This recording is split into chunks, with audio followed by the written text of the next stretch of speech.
What I'm going to talk about is specifically the future of classical music and specifically contemporary music.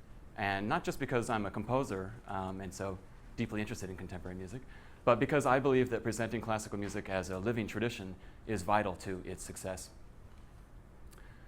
Personally, I'll never forget my first experience with classical music, the first time I heard it and really listened to it. I was about 16 years old, living in Jefferson City, Missouri, and I was walking home from school, as I did every day with a friend of mine, and we'd walk by this field in which the marching band would practice, and normally it'd be a whole lot of oompa, oompa, and kind of high flute trills and, marching band music for high schools. But on this one day, for whatever reason, they were playing something else, and it struck me. It was so melodic, it was rhythmically driven, it was interesting, it was in a minor key, it was really dark. I didn't know it was in a minor key at the time, but I thought of it as dark. And I can remember going up to the chain link fence and just kind of peering in and going, what on earth is this? This is great. So I asked around, and I found out later that it was the fourth movement of the New World Symphony by Dvorak. And I was shocked. This did not correspond with what I thought classical music sounded like. At that time in my life, I thought classical music, you went to sleep to it, or if you wanted to sit in a rocking chair and grow a nice beard and kind of stroke it, you listen to classical music. I had no idea it could be this vital, that it could move me in this way. I was intrigued. I wanted to hear more. A couple of weeks later, I drove 30 miles north to Columbia, Missouri, and I saw a performance of Beethoven's Seventh Symphony. And I'm sure most of us in the room know that piece. It's an incredibly powerful piece. After the second movement, I kind of was looking around to make sure nobody saw I had tears in my eyes. At the end, I just sat there stunned, completely overwhelmed by this music. Again, I had never felt anything so powerful. I walked around downtown Columbia afterwards in just a daze, and I've often felt to myself that my life since then has been a series of attempts to recreate that sensation. When I went to college a couple years later, I decided that I'd be a music major, because although I had never been interested in music before, after this experience with the Beethoven Symphony, I became obsessed. I played piano from age 8 to 12, and I was good enough, but I didn't really, it was just kind of one other thing that I did. It didn't really move me in any way. Now though, at age 16, I became completely obsessed. I was practicing all the time. I dug out a box of old sheet music. I taught myself to read music again. Was playing my old pieces, which I think were like Fur Elise and The Entertainer. It didn't matter to me. I would play anything that I could get my hands on. And when I went up to the University of Missouri Columbia to be a music major, I didn't know that there were all these different things you could do in music. I didn't know about theory and history and education. And I just thought, well, you're a music major. That's all you do. And I've been playing piano, so I'll go to the piano department. So I auditioned in the piano performance department, and how do you think that went? I'm a self-taught guy. One of the teachers actually walked out of the audition while I was playing. That was really a vote of confidence. The other one was a lot kinder. He was a lot nicer to me, and he talked to me afterwards. He said, I think you're very musical, and you're obviously insanely driven, but there's no way you'll be a piano performance major. And again, I did not know there were other options within the music field. I just heard this guy telling me I couldn't do this, and it upset me, and I dug in my heels. What do you mean I can't do this? No, that's absurd. Of course I can do this. How hard can it be? So they let me become a piano performance major. I was on academic probation. Every semester when I took my jury, like all piano people did, mine was especially fraught with meaning because if I did poorly, they would kick me out of the department. And each time when I finished up, they would say, wow, you've improved a lot, remarkably, not nearly enough. We'll keep you in the program, you're still on probation. And I lived in this kind of limbo semester after semester for a couple of years, I think. I don't know today if they would have ever let me into the piano performance department, and in the end it didn't matter because I discovered the composition department. And again, I had no idea people were composing music. This was a revelation to me. In my music theory class, we were studying old music. In music history, we were studying old music. In piano lessons, we were playing old music. This idea that you could compose the music was amazing to me. And I thought back to my piano lessons as a kid, and I remembered that the only thing I ever really liked doing was making up songs. That was what I liked to do. And my teacher, who was this dour man of probably about 80, who seemed to me like he was a million, did not like this at all. He really discouraged me from improvising, from making up songs, and he wanted me to really learn Fur Elise and The Entertainer, which, Anyway, so once I was in the composition department, once I had changed my major, everything fell into place. And I realized, I'm not a performer. I've been going about this all wrong. I'm creative. I'm a composer.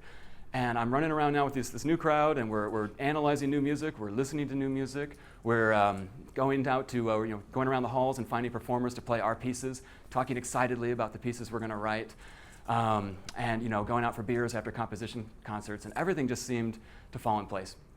A couple of years later, I moved to Chicago to continue my studies at the Chicago College of Performing Arts, and things just got better. There were more performers interested in new music.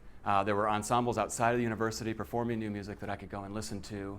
I won a couple $1,000s in a competition. That was pretty awesome at that time. Actually, that's still a lot of money to me these days, I'll admit it. But it was a lot of money at that time. And I was named an emerging artist in a competition that the Chicago Cultural Center had at the time. So I thought, okay, clearly I'm on the right path now. This is excellent. I'm definitely going to be a famous composer. No problem. And then I hit my next big obstacle. If the first obstacle was getting into school, the next obstacle for me was once I got out of school, and you'd go around and tell people I'm a composer. What do you do? Oh, I'm a composer. And they look at you like you're nuts. Like you say, oh, I repair horse and buggies or something. And I realized, wow, there's really there's no profession for a composer. It doesn't exist. So I realized I could go back to school. I could go back to this warm and fuzzy academic environment where you could be a composer, what I thought of as the bubble at the time. Or I could kind of forget about composing, probably. But I didn't want to live in this bubble. I didn't want to just play and write music for other highly trained musicians. I couldn't ever forget my initial reaction when I heard classical music for the first time. And of course, now I was passionate about contemporary classical, and I wanted to share it with other people. I wanted to write music for other people. And let's face it, academia is a handful of people. Now, I had bigger goals. I want to bring my music to lots of other people. So in 2001, I started an organization called Access Contemporary Music. The idea was that we would bring this music to people who had never heard of it, people like I had been who did not know that there were people still composing music. In 2004, I had my first big idea that would define the organization. I was on a listserv, if you remember what those were, of about 400 or 500 composers around the country. And basically, it would just serve as we'd get together and complain, basically. We're having the hardest time getting people to play my music. We'd all just commiserate with each other. And it was the first time I snapped out of my sort of self-absorption and realized this is a huge problem. There are composers all over the place that are not associated with the university, that are outside of the university bubble, that are having a hard time getting their pieces played. At the same time, I heard about an initiative that a theater company was doing in town in which they were giving readings for playwrights, actually letting the play come to life for the playwright. And I thought, that's amazing. It's exactly what we need to do in contemporary classical music. I thought, well, we'll one-up them. We'll do it every week. And so I wrote this press release, and it had this enormous headline. It said, ACM announces it will read and record a piece of music by a living composer every single week. I sent it out to every media outlet that I could think of. I went to the American Music Center and Society of Composers Incorporated, all the online gathering places for composers. And I posted call for scores. Send us your scores. It's such an ambitious idea, so idealistic. And we'll read them. I foolishly put my home address on that press release, so I got hundreds of scores. I had to go out to a used office supply store and buy a file cabinet, and when that filled, I bought another file cabinet. I spent my time coordinating these scores and alphabetizing them and writing composers, and then eventually I thought, okay, I put this off long enough. How the heck am I going to do this? So I wrote an email to all of my musician friends explaining the project in the most grandiose terms possible. We're going to save classical music. We're going to take these composers who are marginalized, bring them back into the fold. It's going to be amazing. We're going to get famous doing it. Everybody should help me with this. You'd be silly not to. And I organized a meeting for us all where we'd all get together and make this happen. I showed up to the meeting so excited, just couldn't wait to get there. Briefcase full of scores, head full of ideas. Only one person showed up to the meeting. That was a really dark time for me. It was very tough to hit a brick wall like that and realize that it was going to be a lot harder than I thought to get momentum for this project. A guy named Michael Zachem showed up, a saxophone player, and to this day, I love that guy.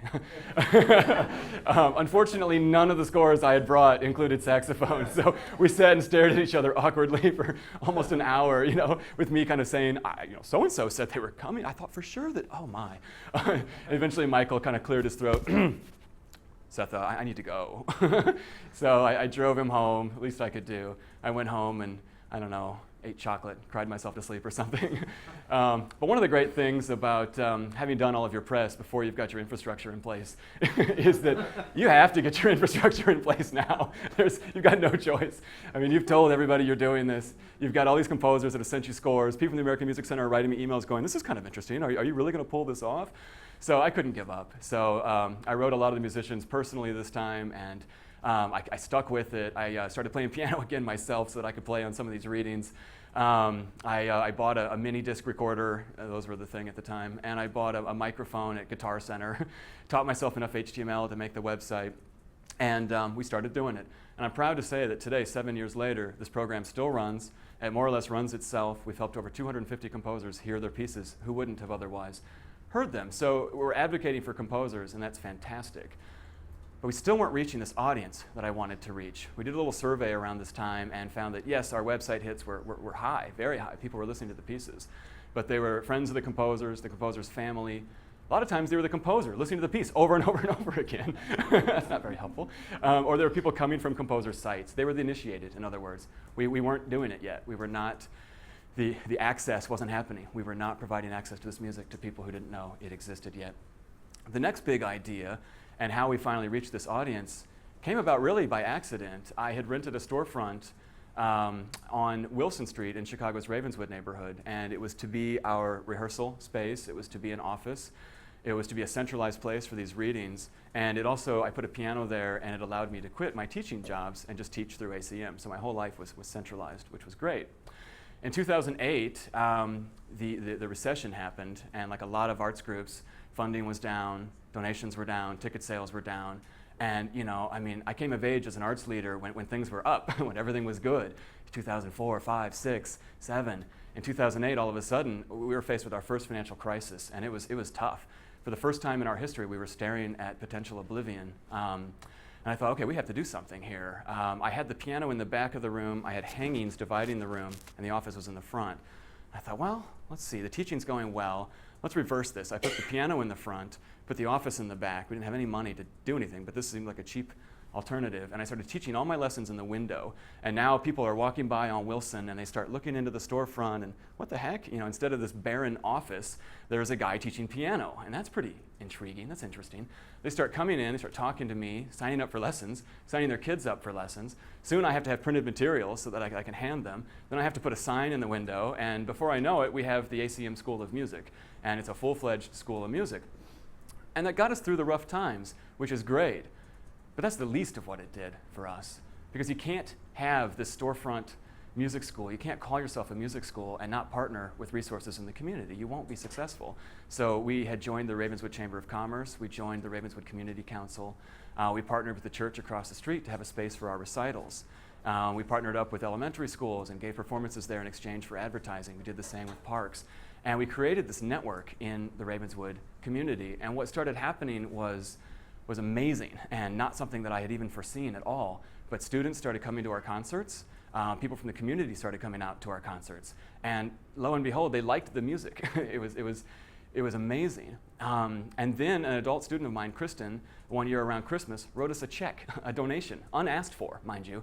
And that blew me away. And then another adult named Andy, who's a web marketing guru, offers his web marketing device to us. And all of a sudden, I realized this is amazing. Not only are we reaching the audience that we wanted to reach, finally, after all this time, they're coming to our concerts, they're enjoying the music that we're doing, but they're volunteering, they're offering professional resources, they're donating, they're supporting our concert series, they're actually making our initiatives sustainable themselves. And then I thought, well, what if we did this in other communities? People in, say, Rogers Park or Bridgeport, they have to travel pretty far, actually, to go to a music lesson. Most music schools are really big, monolithic buildings that people travel to. But what if we had a small storefront and they could walk to their music lessons? And we emphasize creativity alongside rote learning, sort of the opposite of what my piano teacher did with me. What if they could walk to a concert and hear contemporary classical music and see it presented as a living tradition? What if we partnered with musicians in these communities and did readings and advocated for composers in these communities? And then I thought, well, why stop with Chicago?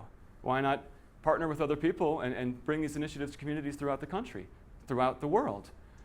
I see this as like a giant construction project with ACM as the scaffolding. And the more we partner with community resources, mayors, aldermen, universities, musicians, churches, chambers of commerce, and all these different communities, the less we need the scaffolding until it falls away and it takes on a life of its own.